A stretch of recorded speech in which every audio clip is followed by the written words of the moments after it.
Alright folks, so today we'll be looking at two of the world's major religions, Hinduism and Buddhism. So we have Hinduism, which believe in many gods. Many of the gods look similar to the god that's shown here. Right? And in Buddhism, we have this very important person known as the Buddha. You see statues all over the place. I have one that looks very similar to this in my room. Right, so we'll talk about who the Buddha is and also what Hinduism is. So our lesson objectives for this lesson is to, first of all, outline the essential beliefs of Hinduism. So what is Hinduism and what does it mean to be a Hindu? We're then going to analyze how the caste system shaped India. The caste system that is something that is developed from the religion of Hinduism, and it becomes very central to how people live in India, and even today how a lot of people live in India. Right? How did it shape their culture and their civilization? Right? Something that comes from their religion that was founded, and most people still are in India today, called Hinduism. We are then going to understand the key teachings of the Buddha. So we have this guy known as the Buddha. What did he teach? What did he try to get people to understand? And what do people believe about him today? We're then going to explore how Buddhism grew and changed as it spread beyond India. Right? So it was founded in India, but one of the things that we're going to talk about is how there are very few people in India today that are Buddhists. Most Buddhists live in China or Japan or Southeast Asia. So Buddhism spreads from India to these other places. It takes off in these other places, yet in India kind of disappears for the most part. So first of all, we're going to look at Hinduism. First of all, with Hindu beliefs. So one of the essential beliefs is that they believe there is one force, but there are many gods. So it is a polytheistic religion. That one force is this thing known as the Brahman. And what Hindus believe is that everything is part of this unchanging, all-powerful spiritual force called Brahman. Right? It knows everything. It's more important than any of the other gods or anything like that. It's this spiritual force known as Brahman. There are then three other major gods, right? There are thousands of other gods or goddesses, but in Hinduism there are three most important ones other than Brahman, which is the most important force. We then have Brahma, which is known as the creator. We have Vishnu, which is known as the preserver.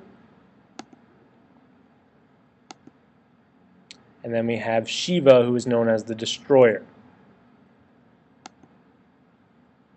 Right, which these three gods are extremely important to Hinduism because one of the essential beliefs of Hinduism is this belief in reincarnation, which we're going to talk about in a few minutes. But the idea that you are born, you live a life, and then you die.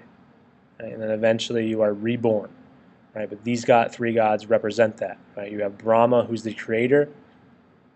You have Vishnu, who is the preserver, right, while you're living, and then you have Shiva, who is the destroyer, right, who destroys your life and ends your life. Right. So again, you have Brahma, Vishnu, and then Shiva, and with Brahman in the middle, this central force.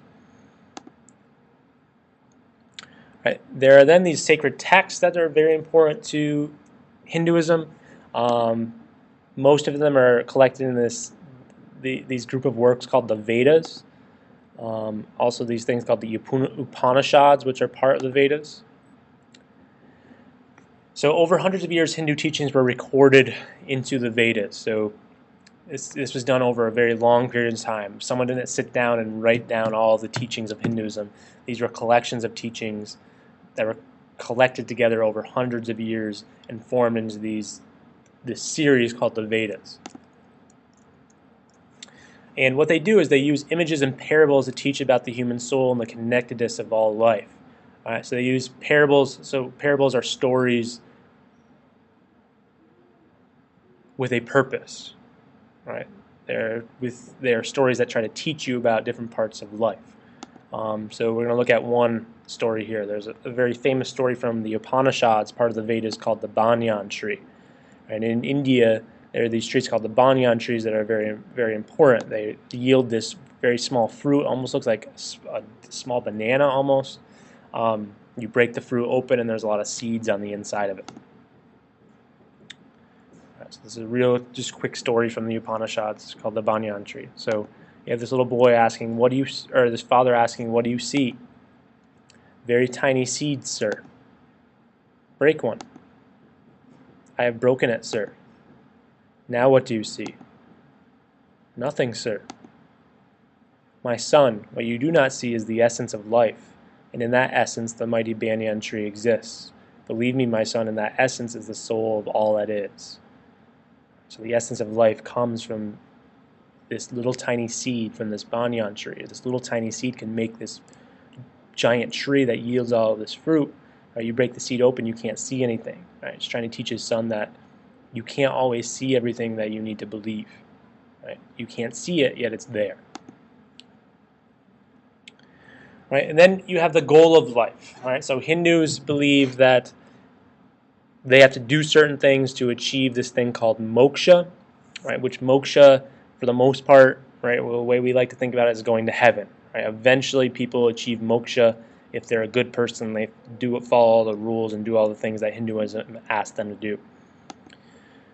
Right? So first of all, you have this thing called an Atman, which everyone has an essential self or Atman. That's basically your spirit or your soul. And then we have moksha, which I explained is kind of like heaven, but the ultimate goal is to have your Atman to unify with Brahman. And when this happens, it's called moksha, and essentially it's like it's going to heaven. Right? Your goal in life is to have your soul unified with Brahman, right? This all-powerful, all-knowing spirit. Right? When that happens, it's called moksha. They believe in something called reincarnation, right? Or the rebirth of the soul in another bodily form. So Hindus don't believe that you are born, you live, and then you die, and then you go either to heaven or hell, or you go to moksha, right, or you achieve moksha. What happens in that Hindus believe is that you are born, you live a life, you die, and most often you are reborn as some other soul, right? So it could be another person, it could be another animal possibly even. If you follow the rules, then you are reborn as someone better. If you don't follow the rules and you're not a good person, you're reborn as something lesser than what you were in that life. So you have karma, right? Which to achieve moksha, one must learn to give up selfish desires and to obey the law of karma. All right, we'll talk about karma a little bit in class. Then we have dharma, right, which dharma is basically the religious and moral duties of an individual. These duties vary from individual to individual based on class, gender, and age. So they're rules, right? Dharma is the rules that you have to follow to be a good Hindu, and they are different for everyone. All right, so if you're a very poor person, the Dharma that you have to follow is different from somebody that is a merchant. All right, so again, Hindus believe in reincarnation, so they believe in the cycle of life, death, and then rebirth. This cycle could happen hundreds of times possibly for a person's soul before they would eventually achieve moksha, right? Uniting with Brahman and basically going to heaven, right? For what you guys need to know. So again, you're born, you live your life, right? You have to follow the rules, the dharma, right? So you have good karma, so you're reincarnated as something higher in the next life. If you do that, when you die, you are then reborn as somebody higher up in the social system, in what we're going to call the caste system. You live that life, you die, and if you had good karma, you followed the dharma again, you followed the rules, then you would be reincarnated as something else, and maybe even possibly to the point where you could not get any better, so you are united with Brahman and you achieve moksha, right? Again, going to heaven. So what that ends up doing is because Hindus believe in reincarnation, they end up setting up this system known as the caste system. Right? And in this system, you have several different social classes which are very rigid, meaning you are born into these social classes and you will live in these social classes until you die. And it is reinforced by the idea that you must follow the rules of the society. So if you're born a Brahmin, you are a Brahmin your entire life, and you get to do things that Vaishyas or Kshatriyas or Sudra cannot do. Likewise, if you're born a Sudra, right, there are certain rules that you have to follow, and you have to make sure you follow those rules. If you do follow those rules when you're reincarnated after you die, you'll be maybe a Kshatriya or a Vaishya or a Brahmin, right, depending on how well you follow those rules and how good of a person you were. Now, below even the four main social castes was this group of people known as the untouchables. Right? These people were the people who did all the dirty, disgusting jobs that nobody else wanted to do in Indian society. They are still a group of people today. Right? We are going to read in class a story about an untouchable and watch a short 5 or 6 minute video on this group of people called untouchables. Right? They cannot get out of that social caste. Right? They can get an education today. They can get an education. They can do all these things to try and make themselves better, but really they will always be an untouchable their entire lives, even if they are able to get out of extreme poverty like most of the untouchables are in. So again, you have the Brahmins, who are like the priests in Hindu. Religion was the most important thing, so if you were a Brahmin, you were the very, very upper class, most of which were priests. You then had the Vaishyas, who were like the rulers of the society, right? They're the upper class of society. You had the Kshatriyas, which were like the merchants and warriors of the society. And then you had the Sudra, who was pretty much everybody else. So like if you were a servant, or if you were a farmer, or if you were even like an artisan, somebody who made stuff, you were a member of the Sudra class, which was the lowest class in the social caste system. But again, even below the Sudra were this large group of people called the untouchables, who did all the really dirty jobs that nobody else would want to do in Indian society. And we'll talk more about them in class. Right, that brings us to Buddhism, right, which is another religion that was founded in India. It is not as old as Hinduism. Hinduism is a very, very old religion. It's been in India since people, really since civilization started in India. Buddhism is a religion that comes later, and it kind of is a counteraction to the ideas of the caste system. Right? In the caste system, you are born into a social class. You have to stay in that social class, and you have to follow those rules. Right? And that's just how it works. In Buddhism, there are no social castes. Everybody is seen as being very much equal. Right? Everybody, no matter how much money you make, no matter what your job is, you are equal in the eyes of your religion. So Buddhism is founded by this guy we tend to call the Buddha today. So we're going to talk about him, and we'll talk a little bit about the life of this person that becomes known as the Buddha. As a boy, there's this young boy named Siddhartha Gautama, and he was born as a prince in India. Right? His parents were the rulers of this particular kingdom in India, and he was set to be the king of that kingdom. According to the story, his mother dreams of a white elephant, and she goes to a prophet to see, basically a fortune teller to see what this means, and he predicts he will become a wandering holy man, kind of like a crazy man just wandering around the place speaking about religion. His father kept him in his family's palace, not allowing him to go outside. And at 16, he married a beautiful woman and enjoyed a happy life. So his parents basically sheltered him and kept him from going outside and seeing the outside world. By doing that, their hope was he would not become this wandering holy man and fulfill the prophecy that the storyteller had told them when he was born. As a young man, at the age of 29, he decides, you know what, I've been stuck in the palace grounds my entire life. I've never gone outside. So he sneaks off and he takes a ride beyond the palace garden and goes outside in the community. And for the first time, he sees human suffering. Right? He had never seen that in the palace. Right? In the palace, his life was perfect. Right? Everything he wanted was there. If there was anything that he ever wanted, he'd get a servant to get. Life was perfect. He never saw human suffering. But when he goes outside, he sees that there are a lot of people, like the untouchables and the Sudra in Indian society, who were treated very, very poorly by the rest of society. Right? So he sees human suffering, he sees poverty, he sees people starving to death, and these types of things.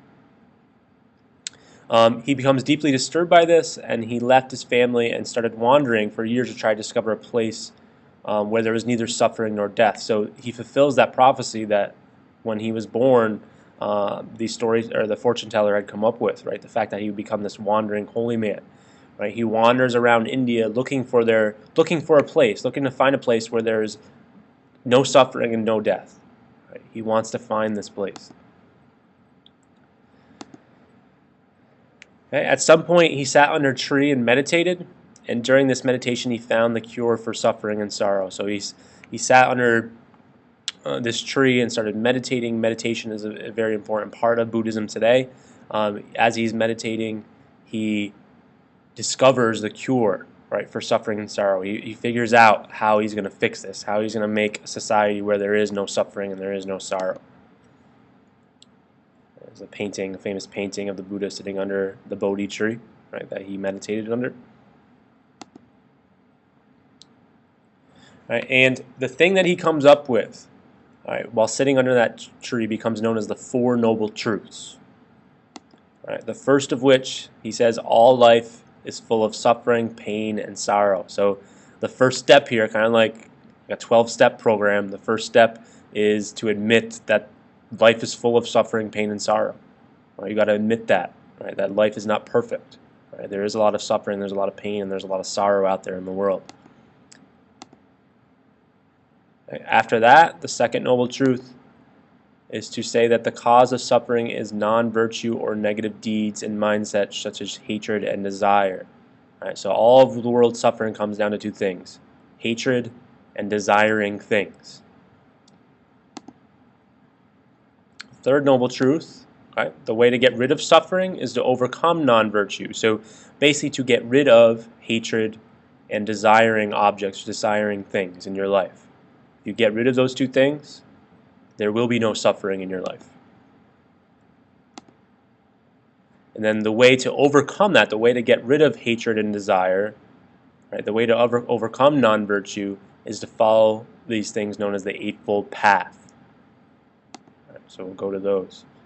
Now the Eightfold Path is kind of like, similar to like the Ten Commandments in Christianity. Right? These are the things in the Ten Commandments, they're telling you the things you cannot do if you want to be a good person. In the Eightfold Path, these are the things they're telling you to do, right, to be a good person, to get rid of hatred and desire in your life. And again, if you get rid of hatred and desire, then you get rid of suffering. You end suffering in your life. And if you have a society that does this, then you end suffering in your society. So this is the Eightfold Path, right, broken down, simplified a little bit, right? But first of all, know the truth, and then say nothing to hurt others. Practice meditation and control your thoughts. Resist evil and free your mind of evil. And work for the good of others and respect life. Right? When respecting life, they're talking about respecting all life, respecting human life, animal life, right? Any life that is out there, you should respect it. Right? That's why a lot of Buddhists are vegetarians today. They will not eat meat because that causes an animal suffering when you have to slaughter it to get the meat. For the most part, Buddhists are very non-violent. That doesn't mean they can't protect themselves, right? They're just not going to let you beat them up or something like that. But for the most part, they will not be the aggressors in any type of violence at all, right? That would be against their beliefs, right? About respecting life and working for the good of others. All right, so just here, lastly, we'll look at this in class, but Buddhism spreads, right? It starts in India and then very quickly spreads to other parts of Asia, right? It spreads throughout India, right? It goes to the little island here called Sri Lanka off the coast of India, right? Then goes through the Himalayan mountains and into Southeast Asia and into China, then eventually into Japan. In India itself, Buddhism tends to disappear over a long period of time, right? Not immediately, but over a long period of time, most people living in India did not become Buddhists. The majority of people that became Buddhists were people living in China, living in Japan, and living in Southeast Asia.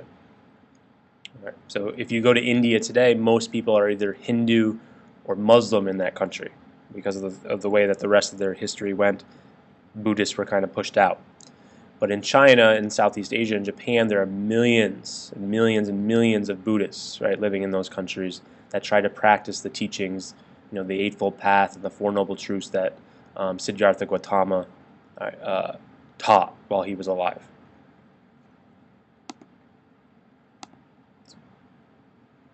Okay.